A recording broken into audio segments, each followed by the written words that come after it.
Caitlin Clark is quickly becoming a household name in the WNBA, and her knack for making history shows no signs of slowing down.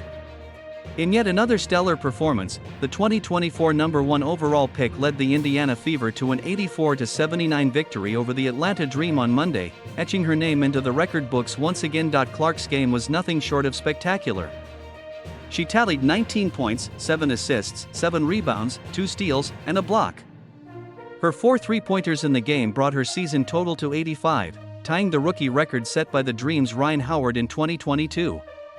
But what truly set this performance apart was Clark's 21st game of the season with at least 15 points and 5 assists, the most by any player in WNBA history. This historic moment unfolded in front of a record-setting crowd of 17,608 fans at the State Farm Arena, the home of the Atlanta Hawks.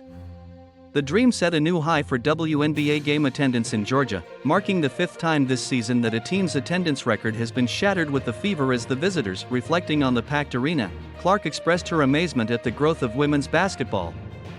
"I feel like I'm just a kid that plays basketball and has a lot of fun," she said.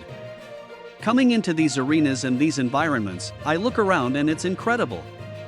It really is. I don't show up and expect these crowds. Sure, maybe you've gotten a little bit used to it, but for me, that's not anything that ever gets old." Clark's impact on the sport is undeniable, and she takes immense pride in the role she plays in inspiring the next generation. "As a young girl, I would have come to a game in a building like this and seen this type of crowd. I think I would have been in heaven. It gives me a lot of joy to see the impact that I've been able to have, my teammates have been able to have, women's basketball players all across the country have been able to have," she added. The Fever's win propelled them to a 14-16 record, placing them 3rd in the Eastern Conference and 7th overall in the league standings.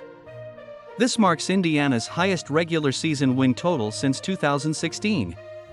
Kelsey Mitchell led the team with a season-high 29 points, her 4th consecutive game with at least 20 points. Meanwhile, 2023 WNBA Rookie of the Year Aaliyah Boston added a double-double with 14 points and 11 rebounds, and Damaris Dantas chipped in 11 points on 80% shooting in under 10 minutes of play. The Fever started strong with an 11-3 run and never relinquished the lead, building an 18-point advantage in the 3rd quarter. Although the Dream mounted a comeback and outscored the Fever by 6 points in the 4th quarter, it wasn't enough to overcome the deficit. Atlanta, now 10-19 on the season, was led by Tina Charles with 28 points, followed by Howard, Alicia Gray, and Jordan Canada, who all scored in double figures. With Caitlin Clark at the helm, the Indiana Fever are not just winning games, they're redefining what's possible in women's basketball.